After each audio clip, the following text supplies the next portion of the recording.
High viewers, doctors kitchen and ব্লগসের আজকের পর্বে আপনাদের সবাইকে স্বাগত জানাচ্ছি। আপনাদের সাথে আছি আমি অধ্যাপক ডক্টর নাজনীন নাহার, ক্যান্সার রোগ নির্ণয় বিশেষজ্ঞ। বন্ধুরা, আশা করি সবাই খুব খুব ভালো আছেন। যেই জিনিসটি ছাড়া মোটামুটি ইফতার চলে না, জমে না, সেরকম একটা ইফতার স্পেশাল ইনস্ট্যান্ট জিলাপি রেসিপি নিয়ে আমি হাজির হয়েছি। তো 6টার সময় ইফতার, আপনারা 4:30 5টার দিকে আসলেও ইজিলি আপনারা এই রেসিপিটা করে দেখাতে পারবেন, মানে খেতে পারবেন। আমি এখানে 2 কাপ ময়দা নিয়েছি, এখানে 1/4 কাপ এবং 1/4 কাপ দই নিলাম।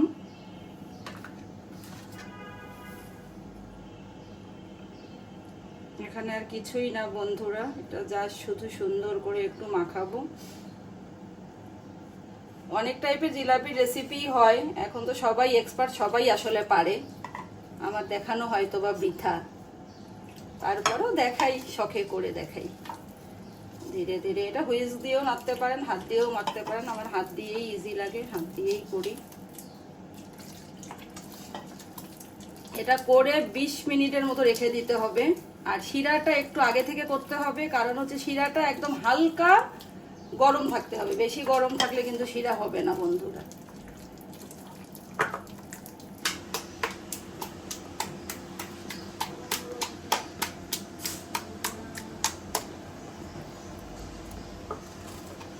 এই লেভেলের ডোটা হবে। 1 কাপে ময়দার মধ্যে প্রায় 4.5 কাপের মতো, 1 কাপের মতো পানিটা লাগে।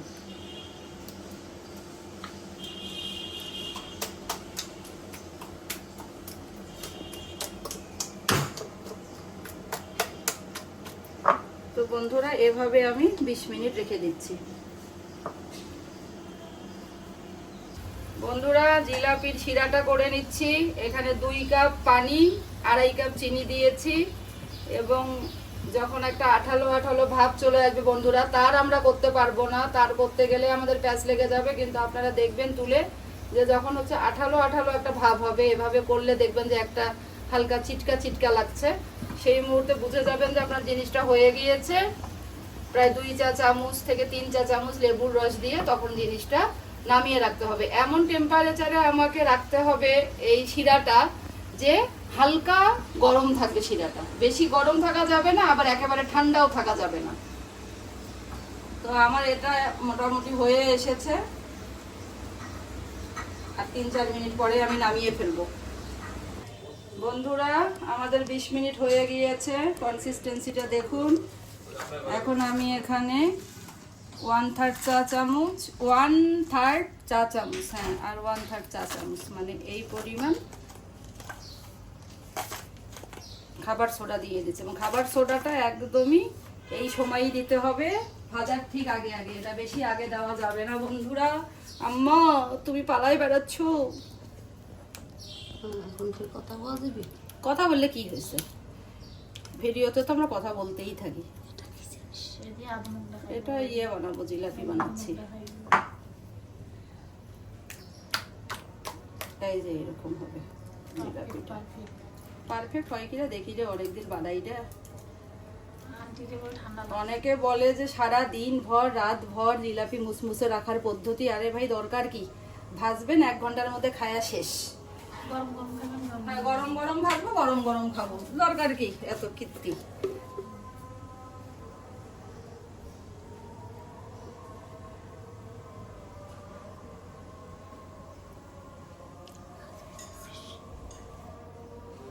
নবী, 1 বোতলেই তো সব হয়ে যাচ্ছে রে। আল্লাহ হইলে বরকত দিবে, ঘর ভর্তি। অত বানের দরকার নেই। না, একদিন করি আম্মা, থাকলে খাওয়া যায়। আর ভাইয়া খুব পছন্দ করে, ভাইয়া আসলে বানাবো তখন। অত জিলাপি গুড় ছাড়াও হয় না। হ্যাঁ না বন্ধুরা, এইরকম নেবেন। এটা কিন্তু একটু শক্ত দেখেন, আর এই যে মুখটা কিরকম।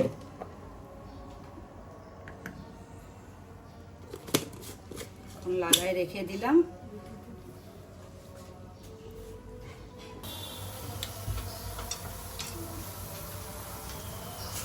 বন্ধুরা, জিলাপিটা যে আপনারা দিবেন, এটার জন্য কিন্তু কখনোই বেশি তেল দিবেন না। দিতে হবে এভাবে যে তা না হলে এটা হচ্ছে অথই সাগরের মধ্যে ভাসতে থাকবে এবং হচ্ছে আপনাদের শেপটা আনতে পারবেন না। এবং হিটটা এমন হবে যে দেওয়ার পরপরই জিনিসটা ফুলে উঠবে। হিটটা যদি অতিরিক্ত হয় বন্ধুরা, তাহলে হবে কি এটা বেশি ফুলে যাবে, আবার সেই পরিমাণ দ্রুত গতিতেই এটা হচ্ছে আবার চুপসে যাবে। এবং মিডিয়াম আঁচে ধীরে ধীরে ভাজতে হবে। কতটুকু ভাজবো আমি দেখাচ্ছি।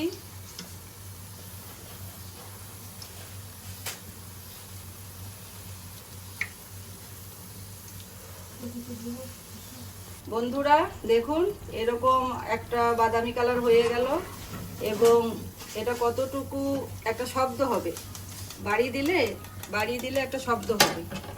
তো আমরা এখানে শিরার মধ্যে কালার দিয়েছি, শিরার মধ্যে আমি দিয়ে জাস্ট এপাশ মানে শিরাটা একটু মানে কি বলবো গভীর পাত্রে করার চেষ্টা করবেন, যাতে করে পুরা আমার জিলাপিটা ডুবে যায়। এখন আবার আমি জালটা এখানে কমিয়ে দিচ্ছি। আগে ওটা তুলে ফেল, হ্যাঁ বেশিক্ষণ রাখা যাবে না, দেওয়ার সাথে সাথেই খাইয়া ফেলবে। এইটা একেবারে ভেতরে সুন্দর ঢুকে গেল। রেখে দে, এখানে দেখা আমাকে এখন। এখানে জালটা কিন্তু আমি আবার কমিয়ে দিয়েছি, কারণ জালটা তো এতক্ষণে হিট হয়ে গিয়েছে বন্ধুরা। হিটে করলে হবে না, হিটে করলে হবে না।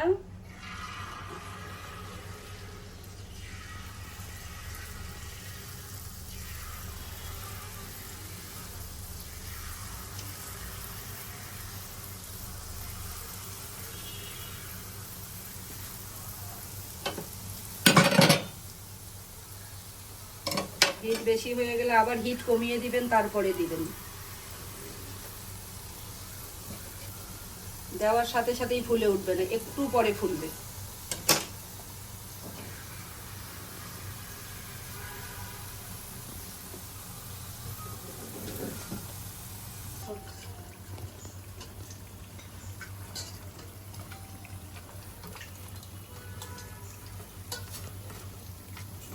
এরকম একটু শব্দ হওয়া শুরু করে তখন ভাজাটা হয়, এবং আস্তে জালে ভাজতে হবে, মিডিয়াম জালে, না হলে তেলটা গরম করি মিডিয়াম দিয়ে। হ্যাঁ, তেলটা আবার বেশি গরম হইলে আবার হবে না, অতিরিক্ত ফোলাও যাবে না, অতিরিক্ত আবার স্যাপটা ইয়েও যাবে না। দেখিস না পিঠে গুলো বানানো না, জাল বেশি হলে নাই কোপড়া নাকি শেষ।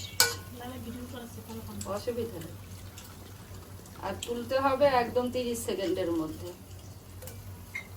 এমন পাত্রে আপনারা কম করে দেওয়া ভালো না, এমন পাত্রে রসটা করতে হবে যে ডুবে যায় পুরো। তুমি যদি মানে বেশি চওড়া পাত্রে করো তাহলে আবার হবে না।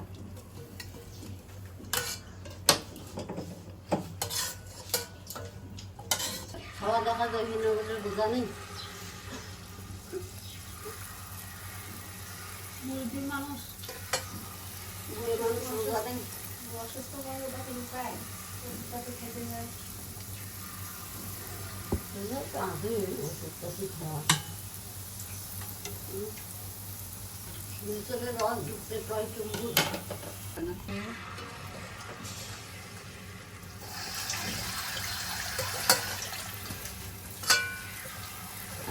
খুবই ফুলছে মাশাআল্লাহ, হুম মাশাআল্লাহ করতে হয় যে কোনো কারবারই নিয়ে যাবে।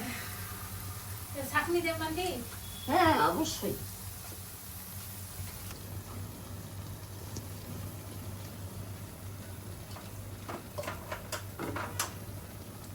এখানে দেখা সেই ফুলে ফুটছি রে।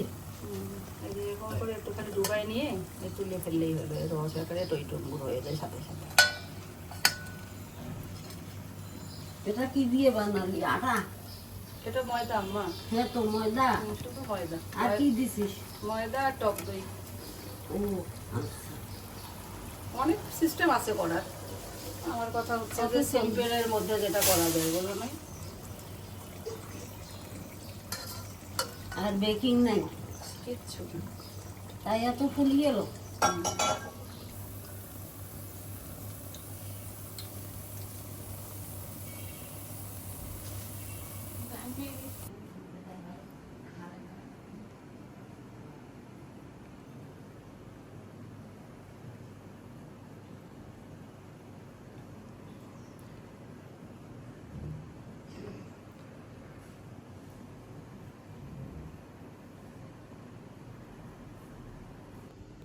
বন্ধুরা দেখুন, যেমন মচমচে তেমন রসালো, তেমনই সফট ক্রিস্পি একটা খুবই সুন্দর একটা জিলাপি বানিয়ে দেখালাম খুবই অল্প সময়ের মধ্যে। বন্ধুরা অবশ্যই বাসায় রেসিপিটি ট্রাই করবেন। আর খেতে কেমন হলো রোজা থেকে এখন দেখাতে পারছি না, ইফতারের সময় পারলে দেখাবো। বন্ধুরা সবাই খুব খুব ভালো থাকবেন, রেসিপিটি ট্রাই করবেন, ভালো লেগে থাকলে লাইক দিবেন, আমার চ্যানেলটি সাবস্ক্রাইব করে আমার পাশেই থাকবেন। সবাইকে মাহে রমজানের শুভেচ্ছা, সবাই খুব খুব ভালো থাকবেন। আল্লাহ হাফেজ।